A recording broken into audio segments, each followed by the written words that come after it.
pivovaru. Chtěl bych taky přivítat našeho zástupce městyse Káco, Kamila Trmala, inženýra Kamila Trmala, který nás tady reprezentuje. Já věřím, že nesklame a že aspoň na tu bednu vystoupí.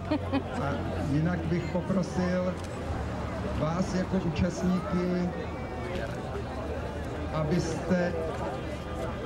abyste se k nám po cíli potom, abyste se nevzdalovali, je připravený oběd v restauraci a samozřejmě vyhodnocení.